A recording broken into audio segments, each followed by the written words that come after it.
tu salud.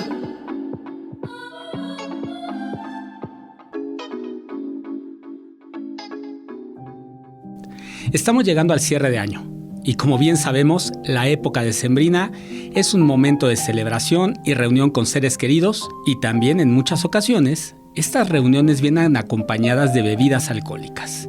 Y sí, hay una alta probabilidad de que se consuman y tal vez caer en el consumo excesivo. En este episodio de A Tu Salud exploraremos los mitos y dudas más comunes sobre el exceso en el consumo de bebidas alcohólicas, el alcoholismo y cómo enfrentar los desafíos que se pueden presentar en esta época decembrina.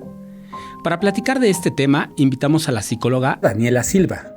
Hola Daniela, ¿cómo estás? Muy bien, ¿y ustedes cómo están? Muy bien, muchas gracias. Oye, pues vamos a hablar de un tema que se acerca, para todos en nuestra cultura es el maratón Guadalupe Reyes y de repente se empieza a dar las ganas de consumir bebidas, como dirían en espirituosas, ¿no? No, sí. Entonces, sí. ¿Qué pasa con esto, Daniela? ¿Qué es? Primero platícame, ¿quién es Daniela y por qué nos vas a platicar de este tema tan interesante que es el alcoholismo? Muchas gracias por preguntar, pero antes que nada, muchas gracias por la invitación. La verdad es que es un gran honor estar aquí y poder compartir información que va a servir para concientizar no solamente a las personas que tienen un problema de consumo, sino que también a los familiares que se ven afectados por esta terrible enfermedad. Daniela es una hija de un alcohólico que lamentablemente perdió todo. Él era empresario. Tenemos la creencia de que una persona con problemas de alcoholismo o con adicciones tiende a verse sucio, que son malas personas, que no estudiaron, pero estos solamente son estigmas que rodean la enfermedad. Mi papá era egresado de la UNAM, químico, empresario, pero lamentablemente por el consumo frecuente y excesivo y compulsivo del alcohol, lo perdió todo. Yo lo que noté, Iván, en redes sociales, en este boom de TikTok, fue que habían muchas personas que habían sido afectadas por las adicciones que hablaban desde su testimonio, pero no habían familiares que hablaran sobre cómo les había afectado. Entonces ahí a mí se me vino una idea y una oportunidad. Yo, Daniela Silva, soy una persona que me ha costado muchísimo salir adelante, pero siempre he tenido unas ganas exuberantes de salir adelante, de ser más de lo que me pasó en mi casa. Entonces yo quería reflejarle esto igual a los hijos de alcohólicos o los que estuvieran pasando por esa situación, para igual motivarlos y compartirles que sí se puede salir adelante, aunque tengamos un familiar con problemas de alcoholismo o de adicciones, pero para esto tenemos que concientizar con información, tenemos que aceptar que es una enfermedad, tenemos que de igual forma, cambiar algunas conductas de nosotros y de esta forma podremos salir adelante. Mi proyecto se llama Que Empiece por Mí. Okay. Y como dice, ¿no? Que empiece por mí. Ya no tienes por qué culpar a terceros. Que empiece por ti es hacerte responsable de tu vida y haciéndote cargo es como vas a conseguir todos tus objetivos, tus metas y obviamente llegar al éxito que deseas. Ok, y precisamente de ahí de empezar por ti, empezar por mí, tal vez lo primero que tendríamos que empezar es sabiendo qué es el alcoholismo. Me comentas que es una enfermedad, pero yo he escuchado mucho este punto de que dicen, es que hay alcohólicos ocasionales y hay alcohólicos ya crónicos. Pero ¿qué es el alcoholismo? ¿Realmente hay esa diferencia entre el alcohólico ocasional y el alcohólico crónico? ¿O cómo es el rollo? Sí, claro que sí, Iván. Mira, el alcoholismo es una enfermedad crónica, puede ser en algunos casos progresiva, que afecta directamente el cerebro, tiene alteraciones el cerebro, tiene cambios. ¿Y cómo afecta? Afecta la forma de pensar, la forma de sentir y la forma de comportarse. Por eso se denomina también una enfermedad. El alcoholismo se ve diferente en todas las personas. No podemos juzgar un caso por todas las personas que consumen alcohol. Claro que existen los bebedores sociales y los bebedores crónicos. En este caso, un bebedor social es aquella persona que bebe solamente en eventos específicos, usa el alcohol para socializar, para relajarse, por así decirlo. Y también algo muy importante, un bebedor social, para distinguirlo. Un bebedor social no tiene pérdidas aún, no tiene pérdidas laborales, familiares, sociales. Él se mantiene una vida en equilibrio, aunque sí tiene un consumo del alcohol, que no es cada 15 días, pero tiene un consumo. Ahora, un bebedor crónico ya es una persona que ya empezó a tener pérdidas laborales, familiares, económicas, pero más que nada emocionales. Entonces, podemos decir que el bebedor crónico o una persona que tiene ya un problema de alcoholismo es una persona que tiene una compulsión por beber, presenta síndrome de abstinencia y tiene pérdidas en diferentes áreas de su vida. Oye, y por ejemplo, por ahí también en redes sociales ha aparecido la idea de que se puede tener predisposición genética al alcoholismo. ¿Es cierto? Esto sí es verdad. Y bueno, quiero comentar que aquí existen diferentes factores por los que se puede desarrollar una adicción. Es el factor biológico, factores psicológicos y también los factores sociales. En los factores biológicos es donde influye la genética. Y hay muchos estudios que han comprobado que hay personas que tienen susceptibilidad en los genes. ¿Por qué puede ser? Esto puede ser por haber tenido familiares con problemas de alcoholismo, papá o mamá. Okay. Ahora, yo quiero recordar que no todos los que tienen predisposición genética desarrollan alcoholismo. No estamos condicionados o condenados a desarrollarlo. Así como también una persona que no tiene el gen puede desarrollarlo por otros factores, como el psicológico o el social. O sea, no, sí hay una predisposición, puede darse, pero no es una condicionante. Así es, exactamente. Perfecto. Oye, tú me comentabas hace un rato algo muy personal y lo comentaste al inicio del episodio, que bueno, tu papá fue alcohólico y cuando tú empezaste con este trabajo en redes sociales, ¿qué fue lo que más te llamó la atención? O sea, porque me imagino que de repente fue incluso hasta catártico para ti hablar de esto y como decir, ok, yo quiero salir adelante, como lo comentabas. ¿Pero te sorprendió la respuesta a tus videos? Sinceramente no me sorprendió la respuesta porque yo sabía que era una necesidad que no se había atacado anteriormente, pero lo que sí me sorprendió fue la falta de información y el estigma que rodea la enfermedad. Son cosas que me sorprenden, pero bueno, seguimos estudiando actualmente para usar los términos correctos, para dar información de artículos importantes y pues informar a la gente que se haga consciente de que esta es una enfermedad, no un placer y no un gusto que la persona que tiene un problema de consumo se da para molestarnos, porque como familiares creemos eso, pero ya con trabajo y también con información, habiendo sanando, sabemos que a partir de que entendemos que es una enfermedad, separamos a la persona del consumo a lo que él es realmente sin el consumo. Okay. Una persona que también siente y está sufriendo y sufren muchísimo. Ok, este punto que tocas es súper importante porque creo que cuando tenemos el contacto con alguna persona alcohólica, lo primero que hacemos es juzgarlo. Y aparte, como dices, muchas ocasiones decimos, es que toma para molestarnos, para hacernos enojar, para que nos pongamos tristes, para que todo, o sea, como que su enfermedad la trasladamos a nosotros en lugar de darnos cuenta que realmente esa persona sí está padeciendo y está sufriendo. Entonces, a ver, el alcohol sí es una sustancia que puede ayudarnos a relajarnos y a sentirnos bien y todo eso. Entonces, ¿sí es buena o es mala? ¿O en qué momento podríamos decir que el alcohol pasa en esa línea y que empiezan a convertir a una persona que a lo mejor tomaba una copa para relajarse después del día ajetreado de trabajo,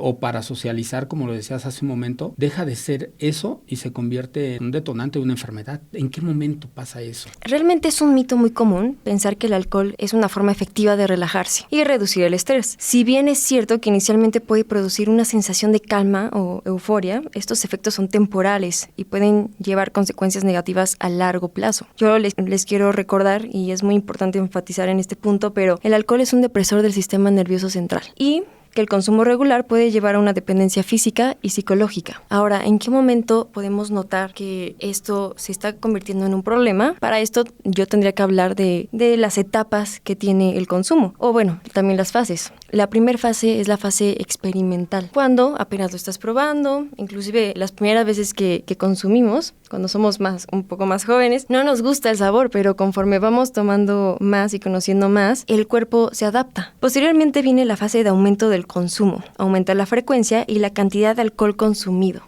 Entonces aquí empieza a haber este rollo de que consumimos cada 15 días y después se convierte en cada 8 días. Después viene la fase de dependencia. Aquí ya se desarrolla una dependencia física y psicológica del alcohol, con síntomas de abstinencia. La última fase es la fase crónica. El alcoholismo se vuelve una enfermedad grave con consecuencias para la salud física y mental. Wow. Oye, esta parte de la experiencia, la primera fase, me trae una pregunta que me hizo un chico que dijo, oye, yo pues estoy en la universidad, no he probado gota de alcohol. La verdad es que me dio risa porque es en serio que no he probado, pero mis amigos me presionan mucho en las fiestas. Es ahí donde surge este problema? ¿Ahí puede surgir el inicio de un alcoholismo? Sí, hay un factor de riesgo que es el social. Pasa que cuando somos adultos ya podemos tomar decisiones muchísimo más claras y determinantes y aprendemos a decir que no con la experiencia y con nuestros aprendizajes, pero pasa más en la adolescencia. Hay muchos adolescentes, inclusive de 13 años a 19 años, que por querer entrar a un grupo social imitan las conductas. Y muchos grupos mal orientados, tal vez son adolescentes que viven el alcoholismo en sus casas también, no lo sabemos porque esta enfermedad y el consumo tiene, como te comentaba, muchos factores, pero queriendo entrar a estos grupos empiezan a imitar estas conductas y empieza el consumo.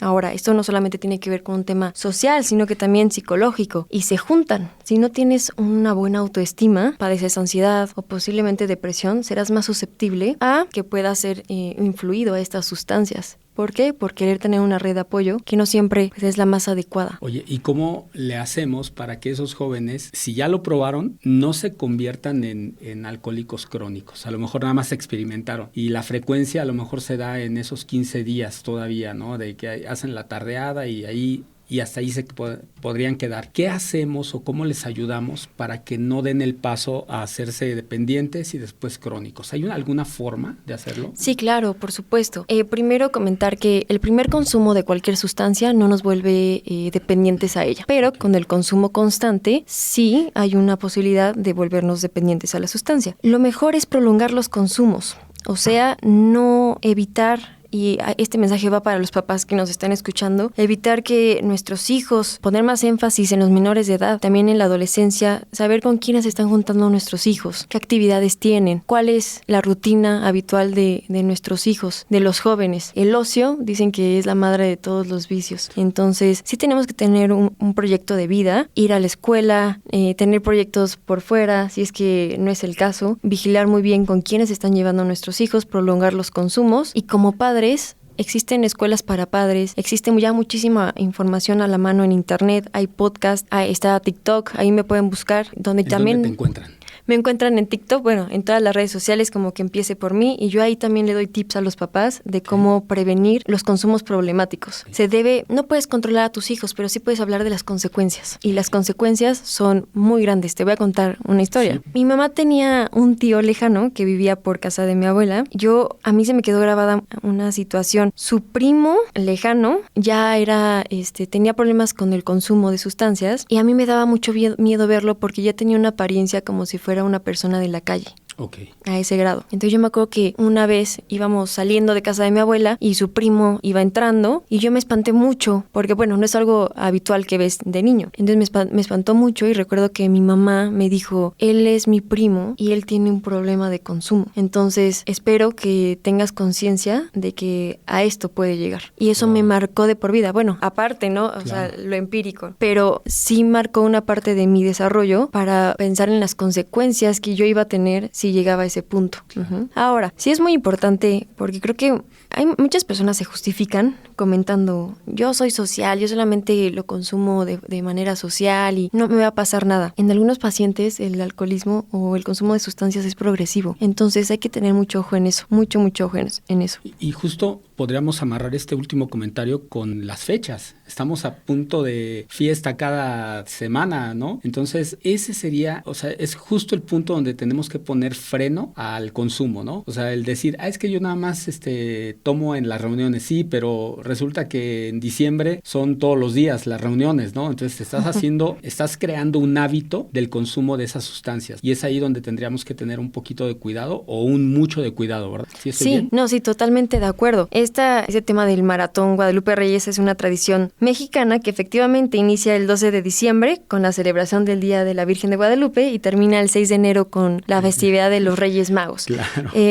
Si bien estas celebraciones son una parte importante de nuestra cultura, pero es fundamental comprender las consecuencias negativas que pueden tener el abuso del alcohol o de otras sustancias. A corto plazo puede ser la resaca, la deshidratación, accidentes de tránsito que lamentablemente son muy comunes y también problemas de juicio como la dificultad de tomar decisiones claras y racionales. Yo aquí tengo pues algunas estrategias, si me dejas compartirlas, por favor, claro, para evitar el consumo excesivo de sustancias en estas fiestas y reuniones. Yo lo que les recomendaría principalmente es antes de la fiesta comer algo rico y comer bastante, porque sí afecta, si no has comido y bebes, afecta muy diferente la forma en la que te pegan los efectos del alcohol. Hidratarte con agua y también elegir bebidas alcohólicas que tengan un menor grado de alcohol. De alcohol, sí. Así es. Durante la fiesta, si ya estás bebiendo, hay que moderarse con agua, hay que tener intervalos con agua. Y también, pues bueno, si ya no queremos beber, quiero pensar que somos todos adultos los que estamos bebiendo, rechazar con firmeza y también, pues bueno, comer algo ligero. No olviden también designar a alguien para conducir en estas fiestas. Es muy importante, no solamente se cuidan a ustedes, sino cuidan a los demás, a los que están a su alrededor.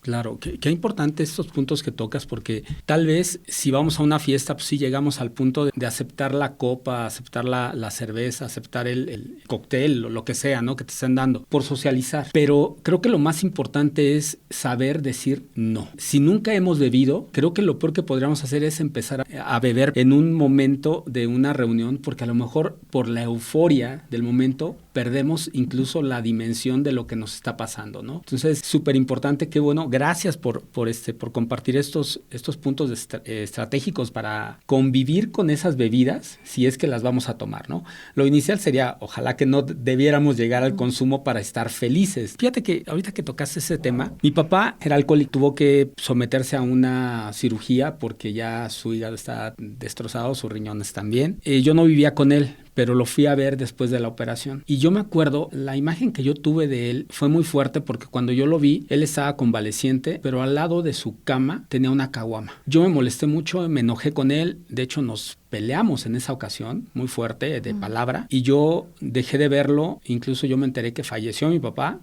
2 meses después de que había fallecido. Al principio me sentí un poco culpable, pero dije, no, o sea, simplemente lo que pasó es que yo me quise alejar de esa influencia que él tenía. Él se operó por una enfermedad que tenía y no quiso salir de ella, ¿no? Entonces seguía con los mismos hábitos. Y yo no tomaba una gota de alcohol hasta después de los 25 años, porque decía, yo no quiero ser como mi papá, no quiero quedar como mi papá, ¿no? Ya después entendí que podría a lo mejor tomar ocasionalmente una copa por convivir y todo esto sin necesidad de llegar a ese punto. Pero así como lo de tu tío, a mí me marcó muchísimo ver a mi papá en esa situación y que en lugar de tener una botella con agua tuviera una cervezota ahí al lado, ¿no? Entonces creo que son esos detalles donde tenemos que ver las consecuencias, ¿no? ¿Qué nos podría pasar si abusamos del alcohol? En las fiestas de las empresas se da mucho, ¿no? Que empiezan a tomar y luego a los 2 días, 3 días después de la fiesta son el tema porque hicieron algún acto no era adecuado para una fiesta, ¿no? Entonces creo que es súper importante tener cuidado con esto. Vámonos a otro lado. ¿Qué pasa con la familia? Porque estamos hablando del que toma, pero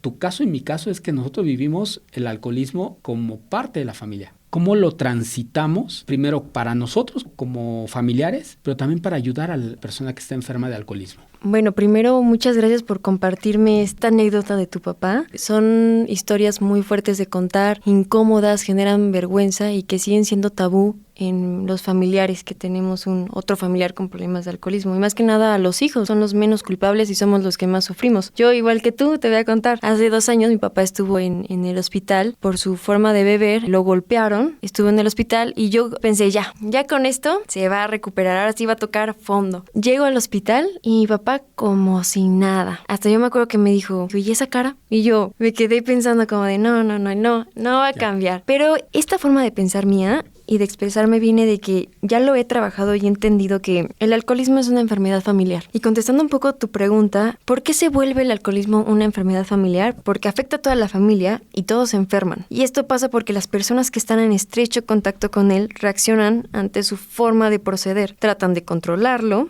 tratamos de controlarlo, disculparlos o esconderlos. Y nos culpamos a nosotros mismos y nos sentimos heridos. A la larga nos enfermamos emocionalmente. Y también lo podemos ver en la obsesión porque el familiar deje de beber, la ira que nos genera por el comportamiento de nuestro familiar, la ansiedad por el temor que le pueda pasar algo y la negación claramente de la familia porque nuestro familiar tenga un problema, porque aceptarlo es un proceso. Hay estudios que confirman que un familiar, para darse cuenta que otro tiene un problema de consumo, tardan hasta 7 años en detectarlo. Así es. ¿Y cuáles son los signos o los signos que podemos tener, esas banderas rojas que nos alerten de que nuestro familiar puede estar lo voy a decir de esa manera, en peligro de caer en el alcoholismo? Estos pueden variar en cada paciente, pero los 3 principales son los siguientes. Su manera de beber no solo lo está afectando a él, sino también a ti. Hay un problema. Hay una negación ante un problema con el alcohol, existe un problema. Y tercero, que lo había comentado anteriormente, es el síndrome de abstinencia. Cuando el familiar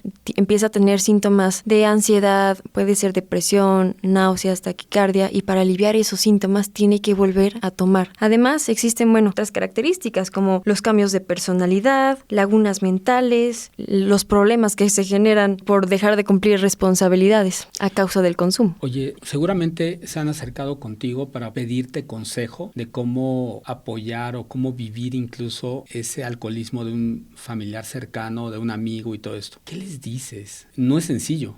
O sea, si para uno, en primera persona, no es fácil, cuando se acercan y te dicen, oye, ayúdame, ¿qué les dices? O mejor dicho, ¿qué te han dicho? ¿Qué te han contado? Todos los casos varían, pero lo primero que hago es abrazar y darle un espacio a la experiencia que me cuentan. Si bien hijos de alcohólicos y familiares que tenemos otro familiar con este problema, solo nosotros, entre nosotros, nos podemos entender. Si tú le cuentas esta situación a alguien que no ha vivido esta problemática, no te va a entender, porque tienes que estar inmerso en la situación para entenderlo, para entender el dolor que genera. Pero yo te digo a ti, el dolor es muy incómodo, duele realmente. Cuando contamos esas experiencias, duele el corazón. Pero ahora yo ya le di otro resignificado. Para mí el dolor significa que estoy viva y que vivo un día a la vez. Ok.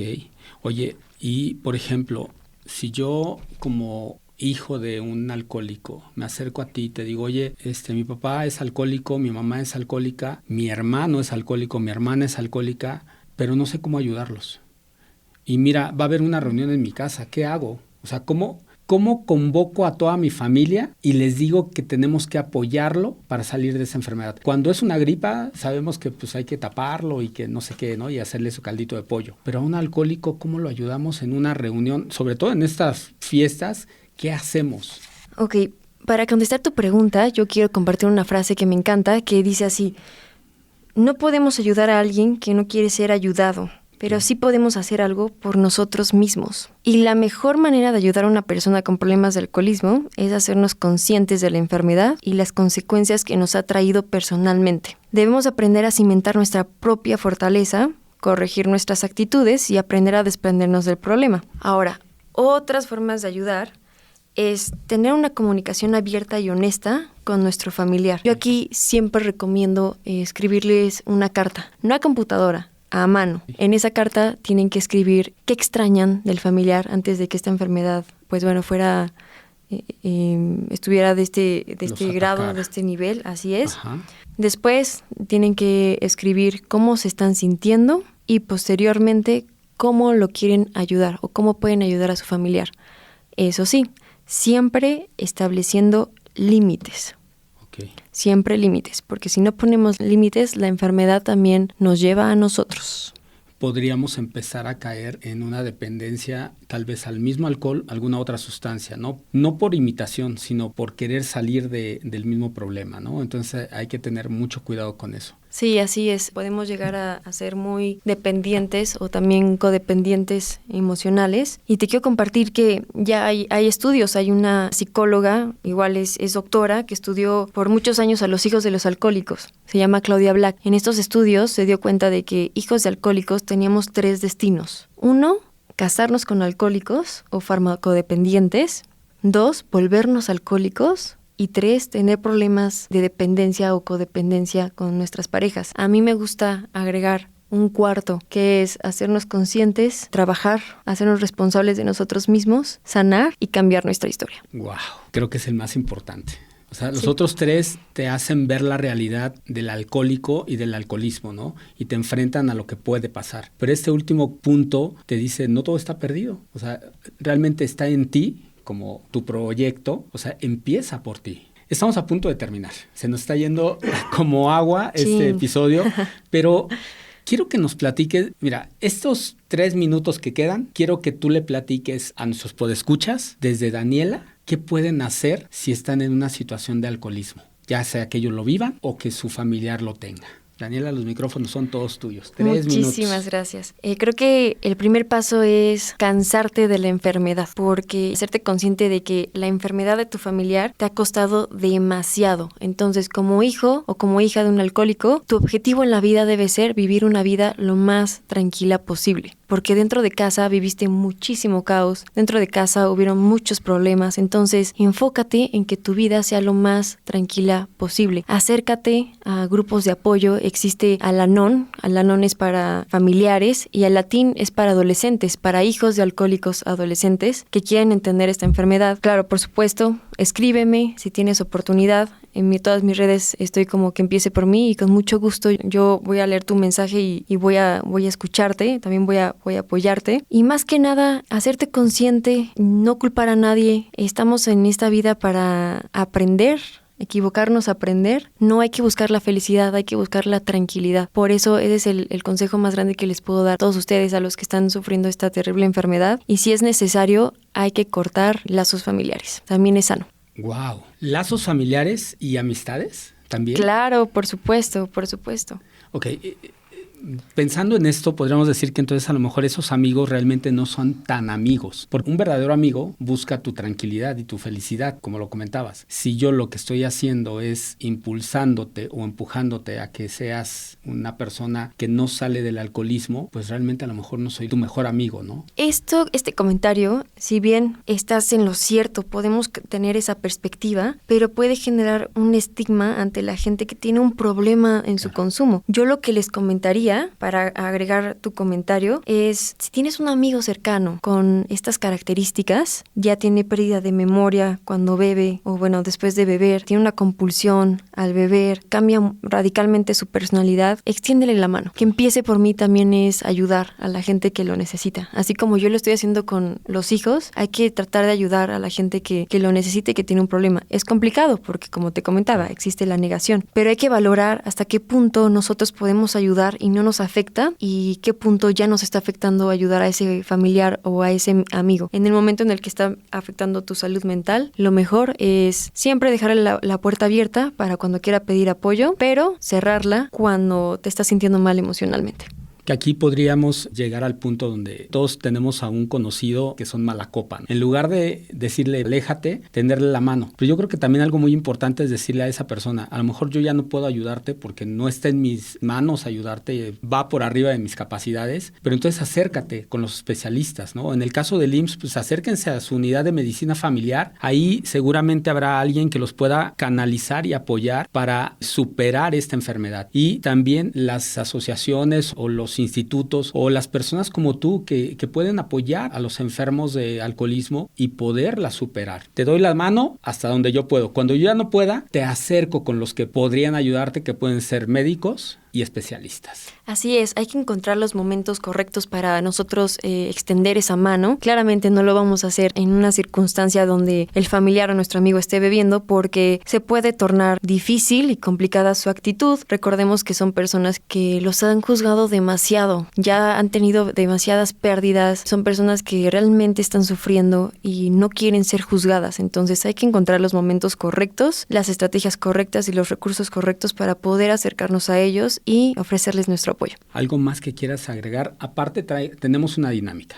pero Okay. esa te la voy a decir al final. Antes de que quieras, perfecto. ¿algo que quieras agregar? Sí, a las mamás, a las mujeres, hombres que tengan una relación con una persona con problemas de alcoholismo, es muy importante voltear a ver el elefante que están en su sofá. No podemos tapar el sol con un dedo cuando existe un problema. Eso lo engrandece más y emocionalmente nos va muy mal. Creo que a lo que te refieres es esta parte, tenemos al enfermo y aun cuando sea tan enorme la enfermedad y el problema que estamos teniendo, lo queremos tapar, ¿no? Así Entonces, es. justo es como el elefante está ahí, no puedes ocultarlo. Afróntala, acéptala y supérala. Así es un proceso, pedir ayuda es muy complicado, pero quiero que se hagan esta pregunta: ¿cuánto más va a costar esta situación tu felicidad? ¿Cuánto más te tiene que doler para que des ese primer paso? Y el primer paso es el más difícil, pero después los siguientes pasos son muchísimo más ligeros y más livianos. Entonces, anímense, hay muchísimas instituciones que les pueden apoyar. Está el IMSS, como comentaba mi compañero Iván, y está también Al-Anon y Al-Latín, y que empiece por mí, por supuesto.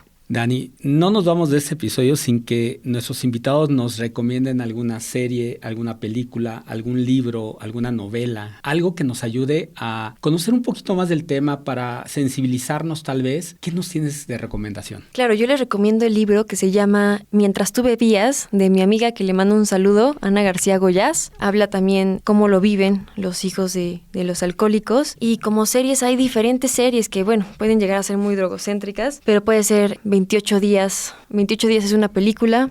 Puede ser también Cuando un hombre ama a una mujer. Puede ser también Hillbilly. Esta película es de motivación. También toca un tema relacionado a las adicciones. Pues bueno, también por ahí quiero recordarles que esta enfermedad puede afectar a cualquier persona. Esto no distingue si eres famoso o no eres famoso, tu sexo, tu religión, si eres un nivel socioeconómico alto o bajo. Puede afectar a cualquier persona, no distingue esta enfermedad. Y recomendarles la historia también de Jordi Rosado. También su papá fue alcohólico y es muy bonito lo que él comparte. Pues bueno, ya empieza a haber más apertura sobre hablar de estos temas como hijos. Búsquennos, vamos a estar ahí para apoyarlos y ojalá que nuestras experiencias los impulsen a salir adelante. Oye, Dani, pues muchísimas gracias por tu compañía, por ayudarnos a transitar por esta enfermedad que creo que todos, o una gran mayoría de los que estamos aquí y que de los podescuchas, hemos conocido o hemos tenido contacto con alguien que sufre de esta enfermedad. Muchísimas gracias, Dani, de verdad, te nos das mucha tranquilidad porque sabemos que ahora ya podemos afrontar este tipo de padecimiento.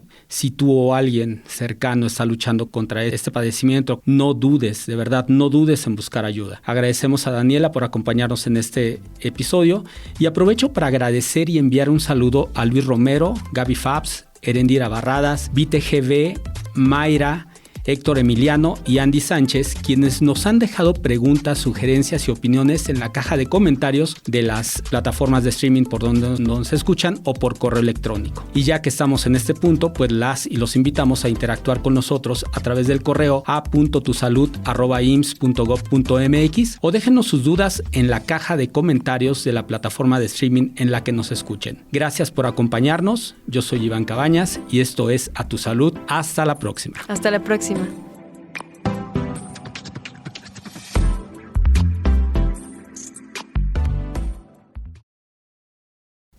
El podcast A Tu Salud es una producción de la Unidad de Comunicación Social del Instituto Mexicano del Seguro Social.